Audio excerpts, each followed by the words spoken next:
Meta's update V71 is due to roll out next week and promises to bring a whole bunch of new and exciting features, including a complete UI design refresh. The Meta Horizon Hyperscape demo is now available worldwide after an initial release in only the US. Meta CTO Andrew Bosworth explains why wide FOV headsets are a bad trade-off. All that and more coming right up.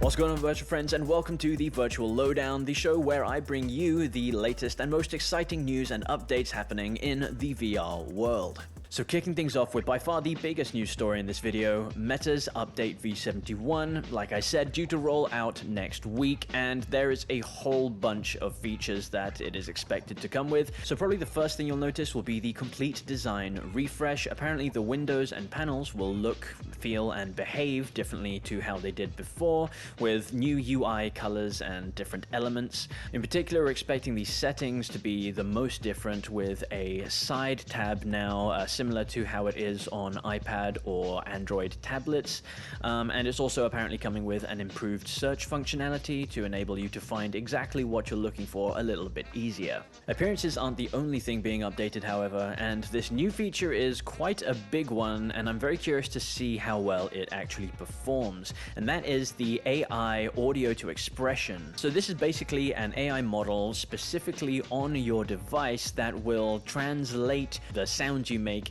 through the microphone into estimated facial expressions. So that includes lip syncing, which apparently was something that you could already do. However, this new update now brings the rest of your face into the mix. So it will estimate how your lips should look depending on what you're saying, but also somehow it is expected to match the rest of your face. I don't know how it's going to get all that information just through the microphone input. So like I said, really curious to see how well this plays out. If it is good, however, this is pretty big because like having facial expressions within social apps in particular goes a long way to making you not look so dead. Like sometimes the avatars just have these completely blank, dead expressions. So hopefully this will fix that without the need of any kind of facial tracking hardware. We can also expect the third big upgrade to our Quest pass-through, which is apparently going to make things a lot smoother. So we've had updates to kind of the resolution and the colors and contrast. Now apparently this is going to fix the frame rate to match the frame rate of the headset better, so things should basically just appear a lot smoother while in pass-through mode. Considering the kind of lackluster reception to the pass-through upon the Quest 3's launch, it's really good to see these consistent and constant updates to the pass-through, which each time just make it that extra bit better. If you look at the pass-through today versus how it was when it launched, you can already see a night and day difference, and I'm hoping they just keep this up. Next up, travel mode will now include trains. So apparently it was only available for aeroplane travel initially. Some users did report that they could get it working on trains as well, but now it's officially supported. Train mode during travel mode is going to be an option for those of you who want to enjoy some VR entertainment while on those longer train journeys. I still don't think I'm personally confident enough to be wearing a VR headset while sitting on a train. I just would feel too awkward to do that. I've not done it on a plane either, but I feel like a plane would be slightly more acceptable. Dolby Atmos and Dolby Digital Surround Sound is now being added to select content on certain websites. So it's not going to be something you're going to be seeing everywhere just yet. However, wider support is said to be rolled out shortly after. So to give you an idea of what this will do, apparently the surround sound will kind of just bring greater spatial audio. So if you're moving your headset, the audio should kind of pan in relation to where you're looking. It's really cool to see these kind of little incremental upgrades to various parts of the headset and the experience that impact the overall kind of package and the overall immersive experience that you're able to get. They may not seem like huge upgrades each time, but little by little we are building on the overall experience. V71 is also introducing a new calendar app for those of you that want to keep up to date with your diary and your calendar calendar while in VR. I'm still not convinced that the VR headsets are being used realistically for productivity just yet. However, I guess later down the line, if that changes, having a calendar app will be very useful. So the Horizon OS calendar will support Google Calendars as well as Microsoft's Outlook calendar, and you can also kind of add in Horizon workroom meetings and Horizon events to the calendar as well. So I guess that could be kind of cool to have everything all synced up in one place. But again, who's checking their calendar in VR? I don't know. Remote Desktop is now being added to the quick settings menu, so it should be a lot easier now to access your PC screen as a virtual screen while in VR. Previously, you had to kind of search through your apps to find it, and it just makes a lot of sense to have it in the quick settings. But what's even more exciting is that in the future, apparently a partnership between Meta and Microsoft will allow you to just look at a Windows 11 PC, and it will automatically extend your display into a virtual display. I believe that's something that the Apple Vision Pro already does, and you know, why not show, if the Quest can do it, then why not add that as a feature to the Quest as well? Honestly, just undercutting Apple at every corner. But yeah, I think that would be really cool. Like, I do remember when I watched the Apple Vision Pro demo, when I saw that feature, I was like, I wish the Quest could do that, just because it feels super kind of sci-fi, and it's also, you know, more convenient. But it just feels like it would be a really cool sci-fi thing to do. But yeah, if that's coming to the Quest headsets soon, I can't wait. The next feature is pretty cool, and that is an update to the scene mesh scanning, which is supposed to improve it in such a way that you can actually now have your scene meshes saved, and then you can access them through your settings, and you can actually build upon them or edit your previously scanned meshes without having to completely redo the scan, which is what you would currently have to do. Also, apparently you will see like a small 3D render of your mesh. I don't know like how small we're talking, but if it's like this little thing that you can like rotate around and see, you would feel very like Iron Man, very sci-fi. Again, just giving that futuristic kind of feeling to your experience in the Quest headset. We'll also be getting an update to the volume mixer, which will now allow you to separately change the volume levels between your calls and your media and apps. So this is particularly helpful if you are in like a group and you're like in a group call and you want to change the audio so you can maybe hear people better in your chat without having to change the audio of your app that you're in. This just makes it easier to separate the two and just allows you more flexibility for those kind of social parties in VR. You'll now be able to share your flat or 3D spatial videos directly within Horizon chats. So if you've got an iPhone 15 Pro or an iPhone 16, you can take some spatial video and you can just share it with people and they'll be able to directly view it in their headset. Not sure how many people use Horizon chats, but maybe this will be a greater reason to start. And finally, we're getting improvements to the controller and stylus pairing process. Previously, you had to download the Meta Quest app to pair some new controllers or a stylus to your headset. Now you can do all of that directly within your headset, the same way that you would map a gamepad to your headset or link a gamepad to your headset. It's all going to be done in the same way, which just makes things a little bit easier.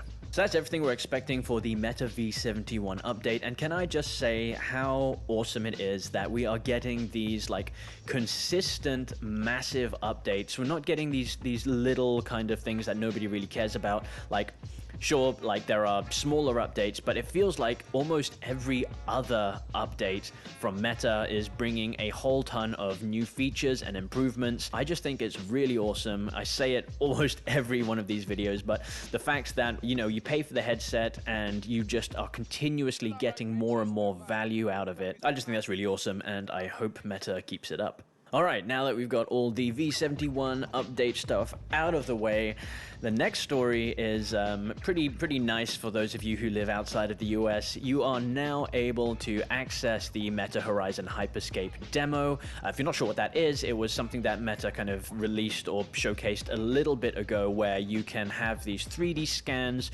of a room and it will essentially be almost photorealistic. I was under the impression that it would be photorealistic, but I did try it out myself, and I think that the quality that you get depends on the quality or the speed of your internet, because it gave me a warning at the beginning to say that my internet connection wasn't strong enough to get the proper experience. You can continue through that, which I did. Everything was fine. It wasn't laggy at all. It was a pretty smooth experience, you can see on screen now. However, the visual quality, it wasn't quite as realistic as I was expecting. Now, don't get me wrong, it's not bad by any means. It's just, it felt like I was in the room, but I was looking at it through my pass-through camera. That's basically what it felt like. So like I said previously, this was only available for people in the US, but now, as long as you have a headset, I believe you will be able to access the demo. If you're wondering where to find it, just go in the Meta store and search for the Horizon Hyperscape and it should come up. And there's currently, I think, 6 different demos that you can have a look around, and I believe they'll be adding more in future. Now, what I'm particularly excited for is the moment when we can actually make our own 3D scans using like an iPhone 15 Pro or something like that, and then being able to upload those and view those within our headsets. I think that would be pretty cool. Like, imagine being able to do like house viewings or house tours in VR. Like, you wouldn't have to make an appointment and physically go to a place. You could get a good feel for what the place is like simply by putting your headset on and kind of virtually walking around the space. I think that would be a pretty cool use case. But yeah, if you've not checked it out, it's like a super quick download. It's only like 20 megabytes or something like that. Definitely recommend giving it a go and just see what you're able to get out of it. Our next story brings a little bit of pain to my heart, because I firmly believe that one of the biggest upgrades that we could get to a Quest headset is a wider field of view, a wider FOV, so it doesn't feel like you're wearing like these goggles. I know you can kind of forget about it once you're immersed within an experience, but still, that feeling, I can't shake that feeling. Whenever you're wearing the headset, it would just be so much more immersive if you didn't see like the black outlines of your lenses, if it didn't feel like you were wearing goggles. I feel like you would get lost in your experience a lot easier. Meta's CTO, Andrew Bosworth, in a recent interview on Instagram Live, explained that they were actually researching and doing some testing on some prototype headsets that would have much wider FOVs. So the one in particular that they were talking about had close to a 210-degree field of view, and just for reference, the Quest 3 is currently at a 110 horizontal field of view, so we're looking at almost double the field of view, which is mind-blowing to think about. However, the bad news comes when Bosworth basically said that the trade-off to weight, form factor, the computing, thermals, and the overall cost of the headset are all pretty bad. And he goes on to say, and I quote, "Field of view is one of the most expensive things that you can add to a headset. And by definition, all that cost, that quadratic cost, is going to the least important pixels." So I guess he means like all the extra costs are going to the pixels in your peripheral view, which you're not even looking at most of the time. So I get his point. I just really hope that this is a hurdle that Meta are able to overcome some point in the future, because I don't think I'm alone in saying that I would love to see a significant improvement in field of view on a headset. In fact, let me know in the comments below, what trade-offs would you be willing to put up with on a new headset to get that 210-degree field of view? Very curious to know how the rest of the VR community ranks field of view in terms of importance. Ever since the kind of dumpster fire of the Quest Pro, I believe Meta is staying away from higher priced headsets. That's not their market. They can leave that to Apple. Meta does a great job of getting VR and now MR, mixed reality, out to the masses, and I think that's where they're going to stay for the time being. So unfortunately, having a wide field of view headset is just going to cost way too much at the moment for it to be feasible. But like I said, I'm really hoping that they find a solution to this soon so that us consumers can enjoy a wide field of view and improved immersion in our future headsets.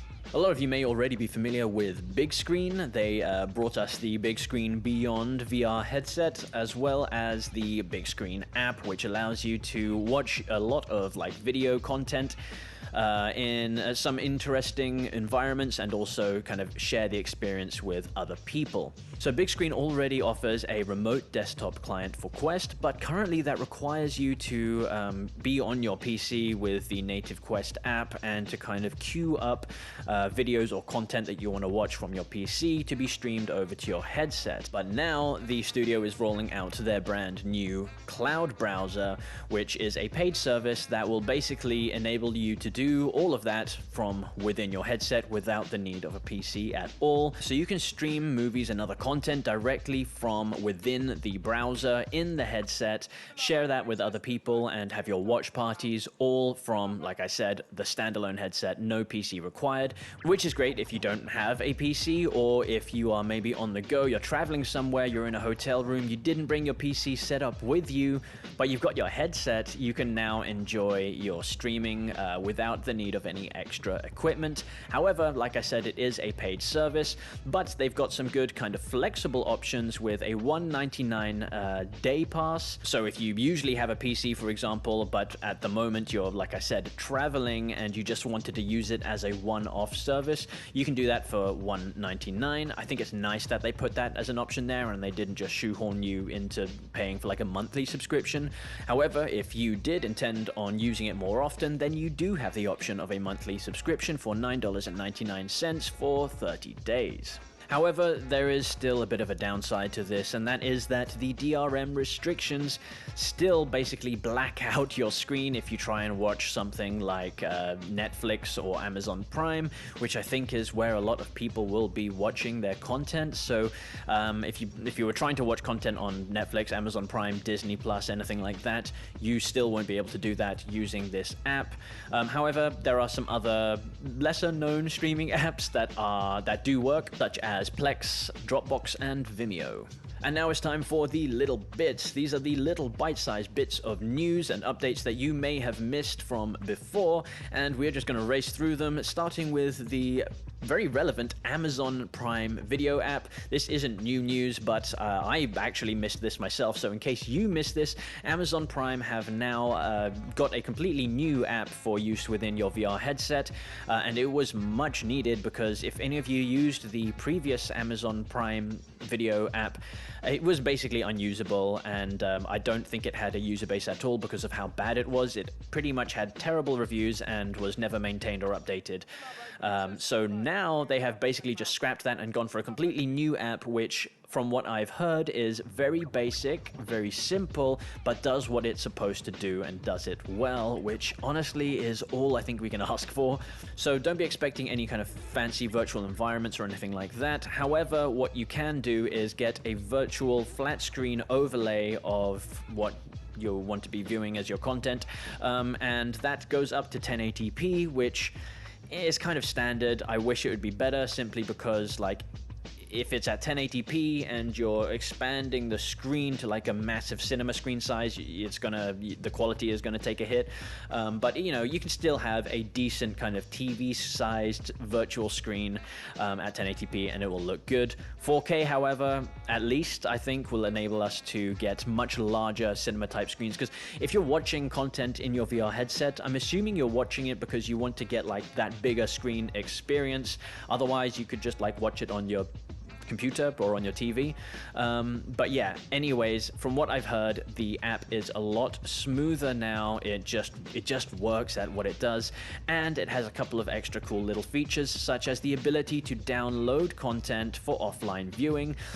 Not only can you download the content, though, you have different quality settings depending on if you're like using Wi-Fi or mobile data, for example. So you can have like the full quality, which will be a larger file size, a larger download size, but you can also have like a reduced like performance mode quality, which will obviously not look quite as good. However, it will have it'll take up much less storage and be much quicker to download. So if you are wanting to view content on like an airplane or while traveling, you don't have access to internet, download your content beforehand, and then you can just watch it all seamlessly from within your headset in the new Amazon Prime Video app. Valve have now released hand tracking for pass-through via Steam Link, so you can now use your hands in Steam Link pass-through mode. I think that's pretty self-explanatory. In order to do this, make sure your Steam Link and your Quest and all of your software is up to date. Then you want to go to the binding UI settings, and you can toggle hand tracking on from there.